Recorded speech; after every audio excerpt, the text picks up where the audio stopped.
Guys, it's Nenna and welcome back to, I guess, a part 2, a follow-up on the video that I did a few days ago about the situation and what's been going on in my absence. I would recommend, if you haven't seen that video, to at least browse through it so you kind of know what happened in the first part, I guess. It's not necessarily needed, of course. If you're here for the cast, hi, I'm sorry that the topic of this cast and the one before are a little bit depressing, but I love cast and it's a quick video and it's one of the easiest videos I can possibly do at the moment. The first part I am not going to cut at all in this video, and I will be talking and explaining some things that might be of a triggering subject to some people. So I'm going to be talking about the passing of my grandfather and the days leading up to it, and I won't be going into too much explicit details, but it is something that I want to talk about and share in a way because it's It feels weird, I'm not going to lie, but in a way it's also therapeutic, and I don't know, it just feels right, if that makes sense. And maybe in days to come, weeks to come, I'll look back at this and think, wow, I did overshare, but in this moment it feels right, and I think that's all that matters. This is the way that I'm currently coping with things, and any way for me to cope with things is a good way at the moment. You did say that you were curious at the most to what happened afterwards. Not that it doesn't change the outcome, but it's, I guess, a follow-up. It's in a conclusion to a story that I started telling and then kind of abruptly stopped because I couldn't deal with it anymore. Found my grandpa on the 6th of January. You know, he had the food still there, he had the paper still on that day. I think all the signs are pointing towards January 1st to January 6th, which is 5 long days. And I couldn't imagine how he must have felt during that time. What happened after that, he went to the hospital and we were supposed to get a call from the hospital. I'll spare you the minor details, you know what I mean? But we went home, and that's why my mom kind of called the hospital, and they said, well, he's a bit, he doesn't know where he is, he doesn't know what happened. But the one thing that he kept asking for was his daughter or granddaughter. They couldn't exactly figure out what he said. By talking to someone that cannot hear you and someone that doesn't have their teeth in, it's a bit difficult. I don't mean this in a, you know, in a bad way, but considering that he was pretty out of it, you know, after those days on the floor, and I sat with him for an hour and I talked to him and he smiled. You know, I had the last contact with him, so I think I'm speculating that he probably asked for me in particular because, like I said, I was there, my family was there, but not in the kitchen. He did ask for them. I have no idea, but that's just what I'm telling myself, and that feels right. We weren't allowed to come with him thanks to COVID, so that was imagine that moment, something like horrible happens and you're not allowed to go with them. It honestly it broke my heart. I think it broke all of our hearts. We went to see him Friday. We're allowed to come in with the 3 of us, and she made a special she made a special usually I would cut out these moments, but exception. She made an exception for us due to the COVID regulations. Usually you come with one person or maybe 1+1. When people make exceptions for you to come during a difficult time, a pandemic, you kind of know that things are either not looking so bright or, you know, well, there's no but, things are just not looking very well. Peacefully sleeping, nobody could really wake him up, but we all kind of just, you know, looked at each other and said, well, this guy has been on the floor for like a few days, and he was, you know, probably really tired. You tell yourself those things, and true in a way, no, it is true in a way, he probably was exhausted and he needed to sleep, but looking back at it, it was also a really bad sign. But at that moment, we're just really happy to have him, and we're just like, wow, he's doing he looked so peaceful. I genuinely looked at him and thought, wow, he's actually doing great considering what happened. It was only then that it kind of hit me, you know. I remember thinking I wanted to say all these things to him, but I just couldn't. I was just crying, really. But it was a really special moment because, after what happened, seeing someone on the floor like that and then seeing them in a bed, sleeping, snoring peacefully, you feel a sense of ease. You're like, well, whatever happens now, it's better than what would have happened if we didn't find him at all. You know what I mean? Even if the end result is the same, it still felt better than everything else we could have imagined at that point. Aside, and that's kind of when they told us the really bad news, and that was that he was probably not going to make it, which in that moment we kind of all knew, but you're not going to tell yourself that in that moment. We all kind of just said to each other, well, he's trying, he's fighting, he's doing his best. He literally survived something like nobody usually survives, and he's still here. Like, he's trying. So yeah, why should we give up hope? You know, he was severely dehydrated, and they said that it was to the point that his kidneys had stopped working. How long has he been on the floor? And my mom was like, well, I think he's been there for a few days. And she said that would make sense because his body is really bad, in really bad shape, and he just isn't what you want to hear. But at the same time, it made the whole thing just so bizarre, just even more bizarre. Imagine this. The ambulance, when we were there, told us, well, most people that are dehydrated or fall and they don't eat or drink, they don't really make it past the 3 days. It's really uncommon, apparently. I mean, I don't know if he meant for elderly people or just in general, but he assured me that there was no way he was on the floor for 5 days. He said, there's no way, absolute no way he wouldn't have been there. And you come into the hospital and they literally tell you, well, yeah, it makes sense. Like, he's definitely been there for a long time, like a really long time. So I find it absolutely incredible. Absolutely got the most respect for my grandpa ever, for the strength that he had to hold on for that long, to survive such a thing. Surely he wasn't in the best shape, but still he was able to laugh. He gave me a smile. He was able to squeeze my hand. He was able to tell me he had no pain. That is so incredible in that moment, to think that he was that much there, that much able to tell me those things and I guess make it, you know what I mean? It just proves that my grandpa is one stubborn old man, and he's definitely an inspiration. Definitely. I know it sounds strange, but I wanted to be able to say goodbye in a way that would feel okay to me, and I was worried that every time that we would come, it would be the last. And I thought that the only thing I could do at that point would be to call him. I know that sounds strange because he can't pick up, but I told my mom that just put the phone next to him and I'll just say a few things. And I know it sounds strange maybe to you, but to me it sounded like the best plan ever. And I don't regret it at all. It was a really special moment, and what happened next was even more special. The doctors told us that he hasn't woken up, and when my mom came, he didn't really wake up either. But she said that she put the phone to his ear and then told me to quickly say a few things because she felt a bit awkward with the nurses there. And I said, hey grandpa, some stuff I don't exactly remember, but I said, hey grandpa, don't you think it's time for you to make your shopping list? Like, tomorrow is Sunday and we gotta do some shopping, we gotta get them again. Maybe we can get some herring because he loved that, and just some things, like things he always said.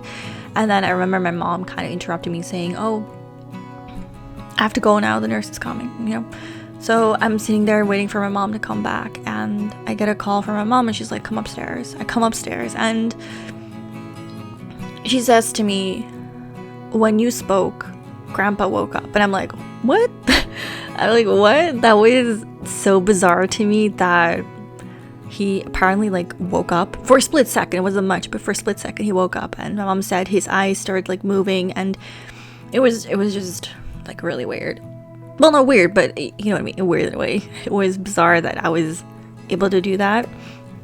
I came to the room and he was pretty much asleep, so I just thought, oh, that's it. And my mom said the doctor encouraged you to, you know, try interacting with him and seeing if he wakes up. And I remember going to him, and I remember just saying, hey grandpa, I'm here, how you doing? Like, something dumb. I was like, yeah, it's gonna snow soon or whatever. I really don't remember. I said a lot of things, and I remember he started opening his eyes. I'm like, wow, whoa, he's responding to me, but like my mom was there too, but he didn't respond to her, he just responded to me. That was so special to me. It still is so incredibly special to me that happened, and I had the power to do that. I know it sounds strange, maybe not, and I always tell myself things sound strange when it probably is really normal. That's just really I guess it's just part of my personality. He kind of looked at me, and then he started falling back asleep again, so I just kept talking. I honestly wish I remembered, but I don't. I probably should have written it down, but I in that moment, and afterwards you're just exhausted, you don't have time, but I said things, and all of a sudden he looked at me and he started to like try and talk. Like he wasn't able to talk, but he was really trying to, making sounds, and like his eyes lit up at him, and at one point he smiled again. And in that moment I knew that regardless of his physical state, I knew that he was there, he was in there. And I think that is one of the most special moments that I want to share with you guys. I think that moment was just the realization that he was no longer there, no longer on the floor. He knew that he was somewhere. He probably doesn't know where or what happened, but he knew that he was somewhere. And that in his moments of probably his shittiest moments or shittiest moment of his life, he was able to smile for the second time and look at me with such eyes, as if to say, don't you dare worry about me, don't you worry. It's really special. After that he fell asleep again, but that was one of the most special moments of my life. Really got the call Sunday that he wasn't doing so well. Yeah, let me just tell you this, his kidneys were giving up. They gave him fluids. His body was swelling up because his kidneys weren't transferring the liquids, so you say it wasn't working. We sat with him the entire day, and at night we said our goodbyes. I hugged him. I remember that right before he left, he slept all day, literally all day, and right before he left, he kind of opened his eyes again, and he looked at us as if he knew that we were leaving. And he just, I don't know, I cannot explain to you that moment, but he just looked at us like he knew that we were leaving, and that he knew we were there. And like the next day we got a call at like 6 a.m. that grandpa had passed away. It was absolutely bizarre, and it gives me chills thinking about it, but the moments leading up to it were so special. And obviously it was traumatic, it was hard, but it was such a special few days. The love that I felt for him, and the ways that I still could care for him, even if he wasn't really aware of his whereabouts or himself. I don't even think he knew anything anymore at the end, but the look in his eyes, you know, I say a lot, and it gives me great comfort knowing that he knew, he really did know he was no longer there. He was not alone anymore. And obviously it's devastating, it hurts so much, but I think the thing that hurts the most is having regret over something that you couldn't know and couldn't prevent. If you regret something that was entirely your fault, it's also still hard, but having regret over something that there was no way you could prevent, it's for some reason driving me absolutely insane. It's really hard to accept that much. As I said, it's pretty depressing, but yeah. Oh, excuse me, did I just oh, okay, I just did a little burp. I'm extremely sorry. I usually cut parts out, but yeah, you're gonna hear me burp now. Better watch the ads as well while you're here. No, just joking. But yeah, I didn't sleep for a good few days afterwards. I was having a really bad time, and it's normal. It's traumatic, and seeing your anyone like that, it's traumatic. Yeah, and after the whole ceremony and stuff, we had to also clean his house, and that is a whole nother part of grief, and it's so hard to do. My friend told me it's really hard, and afterwards it's gonna be even worse, and in that moment you just think, how can it be worse? But you know what, she was right. It's really hard, and it's I cannot explain it. It's the most depressing thing I've ever done in my life, and I absolutely hated life for about 2 weeks after everything happened. It was only after, well, let's say a few days ago, like when I made the first video, that I suddenly felt a little better. But I have times where I just cannot function. I'm super traumatized by what happened, and I feel like I'm constantly tired. I'm doing long days. I wake up really early and I go home late, just cleaning, taking out, filling holes, taking out the carpet by hand, mind you. Like, it's just two people, us two, mom and I. It's ridiculously hard to do that, and it's also really painful. You watch people buy the stuff that have memories, and you look at objects that have memories that you have to toss or throw away or give away, and with each item that you let go, it's not like you're letting a memory go, but it does feel like that. It feels like you're letting something, a part of you, go. And I think that's why I've been so out of it, honestly. It's really hard, and any of you that have to do that alone, oh my god, I can't imagine. I'm not alone, and for me it's already hard, and I'm a pretty down-to-earth, sober person. Like, I sat with my grandpa for an hour and I was absolutely fine. Sure, afterwards I kind of had him, it was really bad, but I cannot imagine doing this by myself. It's the worst thing. You know what, even worse, when you come back home and it just continues, the stress don't stop. It's really one of the hardest things, if not the hardest thing I have to do. But at the same time, I have a lot of nice memories of this process as well, and I'm trying to see this entire part as a grieving experience, so to say. I take comfort into knowing that I am personally taking care of things, and I'm not just letting a stranger come into the house and do everything for a price. You know what I mean? We do this together, and it just feels okay. I still have really bad days, but it's going to be fine eventually. But it'll be better, and YouTube can wait, right? It's just YouTube. Anyway, I want to thank you all so much for listening to me and for allowing me to share this experience with you guys. I'm sorry this is a long video and it's a very uncut video, but I just cannot bear doing this. I don't know, it doesn't feel right at the moment. Anyway, I'm all fresh. I just took a shower. I'm gonna make myself some dinner. I'm gonna put this up for render, for upload, raw upload, I guess. And yeah, I'll see you guys hopefully soon. And yes, The Sim is also up for download. I know you guys would have wanted to download it anyway, so might as well. Bye guys.